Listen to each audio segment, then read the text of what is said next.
भाजपनी जे ठरवलं 125, जर त्यांनी 128 पैकी 125 जर आणले ना, तर मी एवढंच सांगतो, मी 1-2 लाख नाही, 1 कोटी रुपये द्यायची तयारी आहे. 1 कोटी रुपये, 1 कोटी रुपयाचा चेक त्यांनी जर 125 जागा आणल्या तर 1 कोटी रुपये ह्या ठिकाणी विकास आणि वैयक्तिक देईल.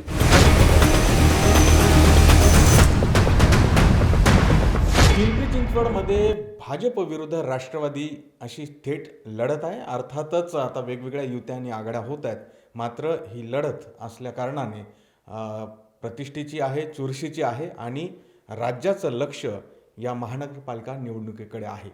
आणि अर्थातच कोणत्याही परिस्थितीमध्ये ही निवडणूक जिंकायची असा प्रण दोन्ही पक्षातील नेत्यांनी आणि उमेदवारांनी केलेला आहे. आत्ता माझ्यासोबत या दोन्ही पक्षातले ज्येष्ठ जे नेते आहेत ते दोघेही आहेत आणि आमच्यासमोर आहे पैजेचा विडा. अर्थात तुम्ही म्हणाल की हे नक्की काय, तर पिंपरी चिंचवड महानगरपालिकेवर नक्की सत्ता कोणाची येणार या एका विषयावर ही पैज लागलेली आहे. आणि पैजेसाठी या दोघांनीही विडा उचलायचं ठरवलं आहे आणि त्यासाठी कोरे चेक देखील आणलेले आहेत. अर्थात ती रक्कम आता ठरेल, परंतु आपण बघतोय की कोणत्याही परिस्थितीमध्ये पिंपरी चिंचवड महानगरपालिकेवर सत्ता आणायची आणि स्वप्न पूर्ण करायचे असं दोन्ही पक्षातील या नेत्यांना वाटतंय.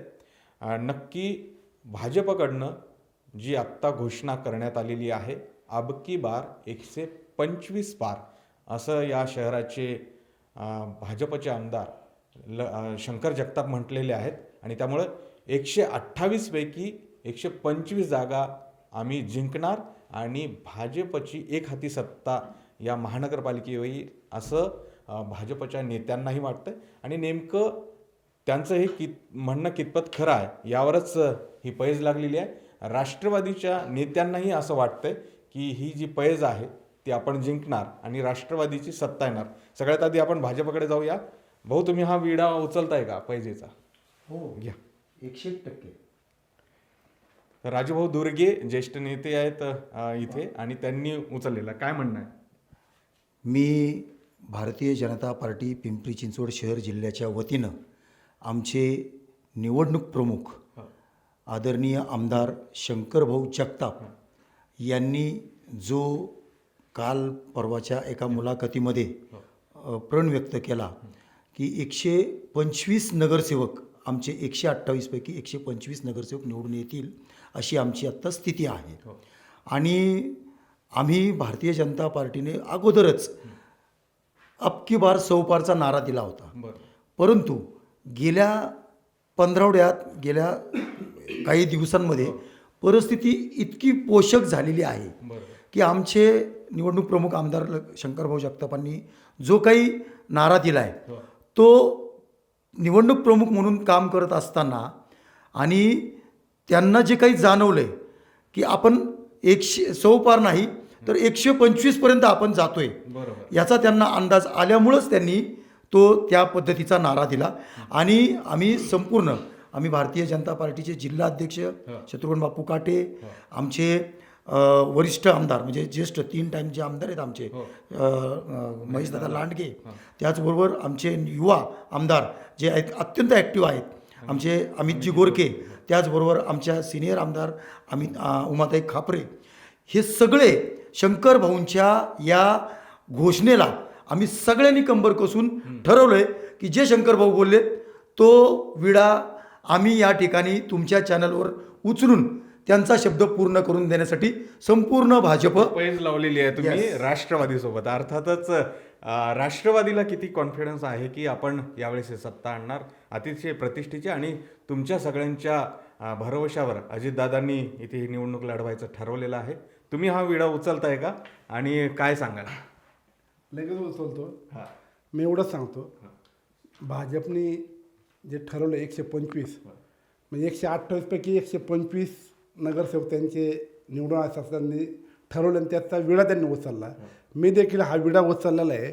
जर त्यांनी 128 पैकी 125 जर आणले ना, तर मी एवढंच सांगतो, मी 1-2 लाख नाही, 1 कोटी रुपये द्यायची तयारी आहे. 1 कोटी रुपये, 1 कोटी रुपयाचा चेक त्यांनी जर 125 जागा आणल्या तर 1 कोटी रुपये ह्या ठिकाणी विकास आणि वैयक्तिक देईल.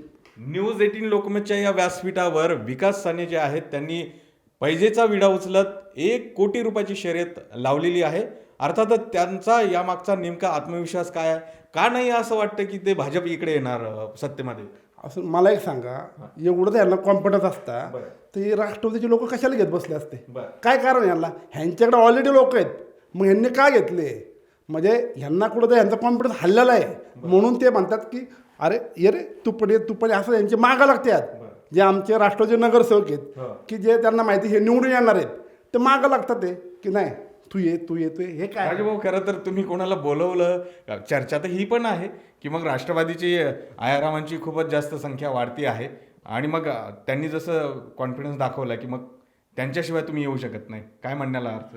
नाही, हे पहा, आता मी एक सांगतो, त्यांची लोक किंवा इतर कुठली लोक ज्या कुठल्या पक्षाकडे जातात ती याच्याकरता जातात की त्या पक्षाची वाढलेली ताकद, त्या पक्षाची काम करण्याची पद्धत आणि त्या पक्षाचं समाजाप्रती असणारं देणं हे उत्कृष्ट असल्याशिवाय कुणीही त्या पक्षाकडे जात नाही. आज मला सांगा की सगळ्या पक्षांना अशी धास्ती बसायला लागली.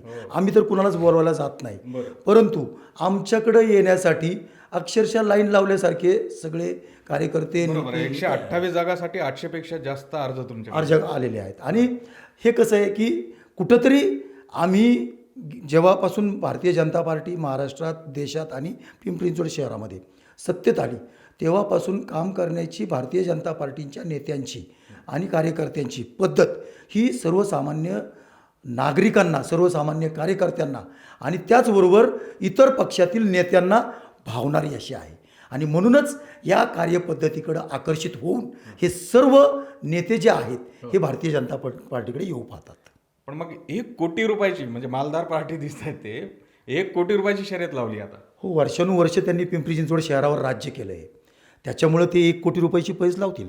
मी छोटा कार्यकर्ता आहे, लहान आहे, आणि मी मात्र ना 1 लाख रुपयाचा हा धनादेश तुम्हाला आत्ता. ह्यांचा कॉन्फिडन्स आहे, ह्यांना कॉन्फिडन्स नाही आहे की 125 नको यांना.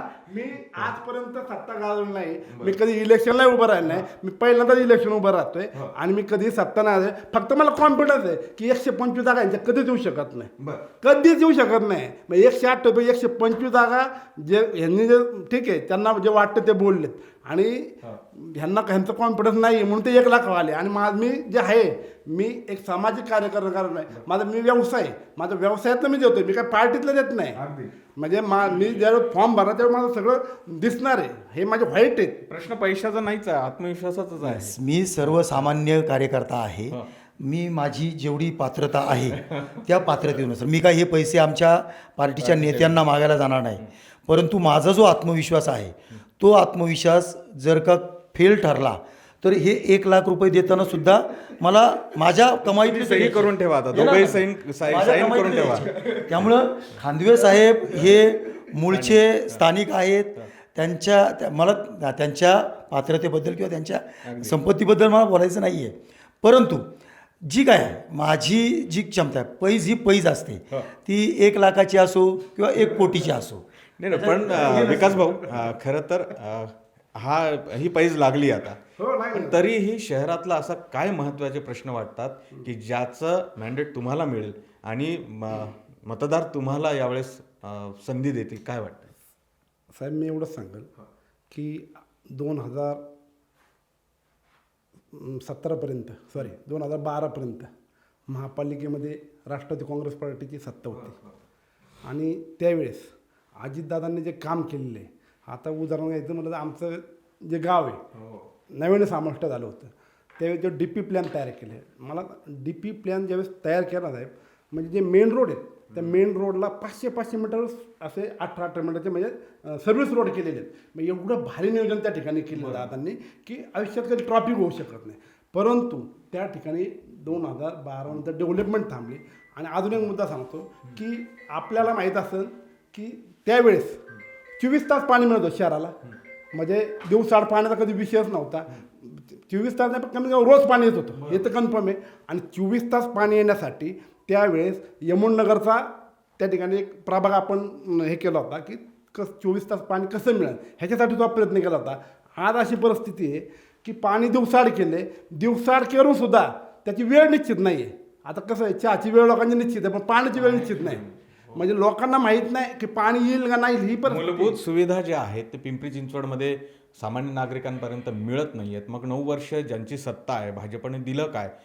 याचं उत्तर भाजपला या सगळ्या निवडणुकीमध्ये द्यावंच लागणार आहे. परंतु ह्या आत्ताच्या समस्या ज्या सांगतायत त्या कितपत खऱ्या त्याही जाणून घेऊया थोडक्यामध्ये. ह्या सगळ्या आरोपावरनं लक्षात येते की भाजपने काही विकासच केला नाही.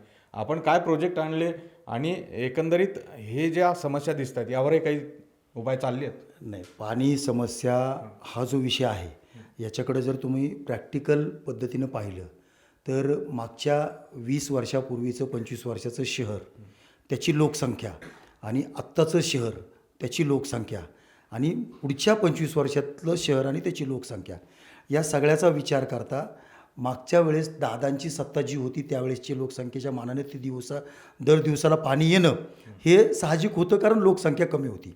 आणि आत्ता वाढती घरं आणि वाढती म्हणजे गरज लक्षात घेता आत्ता 100 MLDचं जे काही पाण्याचं प्रयोजन महेशदादा लांडगेंच्या माध्यमातून जे झालं आहे त्याच्यामुळं पूर्ण शहराला दिलासा मिळणार आहे.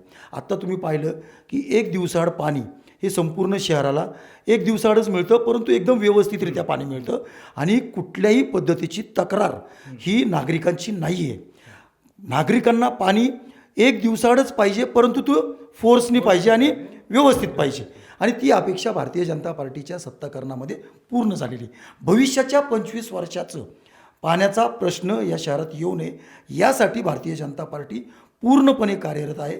त्याचं नियोजन या येणाऱ्या सत्तेत तुम्हाला दिसेल. त्यामुळे आपण बघतोय की आता प्रश्न अनेक आहेत, आरोप प्रत्यारोपही होतील, परंतु ज्या पद्धतीनं आता या दोन्ही नेत्यांनी आपली बाजू मांडत आत्मविश्वास मला एवढंच सांगा, हे जे म्हणतात की लोक एकदम दिवसाआड पाणी होईल सुद्धा खुश आहे, मी एवढंच सांगतो, आत्ता आमच्या चिखलीमध्ये तुम्हाला आहे ना कुणालाही फोन लावा, आत्ता लावा आत्ता, आणि तिथं आहे ना कुठल्याही गल्लीत कुठल्या एरियामध्ये फोन करा की पाण्याची परिस्थिती काय आहे. एक माणूस खुश नाही, एक माणूस खुश नाही. पाण्यात वणवण फिरतात आमच्याकडे आजही अशी परिस्थिती. हे म्हणतात की लोक पाणी नाही, सगळ्यांच्या अश्रू मात्र आहेत असं म्हणतात ते. नाही, ठीक आहे. आता बघा, जो पक्ष सत्तेत असतो त्या पक्षाच्या विरोधात लढणारे उमेदवार हे असे आरोप करतातच. त्याबद्दल आम्हाला त्यांच्याबद्दल काय बोलायचं नाही आहे.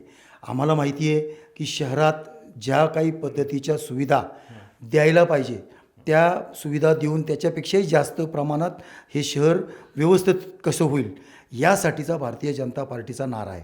आणि भयमुक्त, भिकारीमुक्त, त्याच्यानंतर सिग्नलमुक्त, मच्छरमुक्त, हे सगळ्या पद्धतीच्या ज्या काही छोट्या छोट्या नागरिकांच्या समस्या आहेत, परंतु त्या खूप महत्त्वाच्या आहेत, या सगळ्या समस्यांवर लक्ष ठेवून आणि लागणाऱ्या ज्या गरजा आहेत त्या सगळ्या गरजा पूर्ण करणारं शहर म्हणून या शहराकडं भविष्यात पाहिलं जाईल अशा पद्धतीचं शहर हे होणार आहे. अर्थात. आणि त्यामुळे एकंदरीत जर बघितलं तर आपल्याला या दोन्ही नेत्यांमध्ये जो आत्मविश्वास दिसतो तो महत्त्वाचा आहे. खरं तर ह्या ज्या समस्या आहेत त्याचं निराकरण व्हावं आणि शहरातल्या नागरिकांना सुखी जीवन जगता यावं म्हणूनच महानगरपालिका आणि एकंदरीत ह्या निवडणुका आहेत.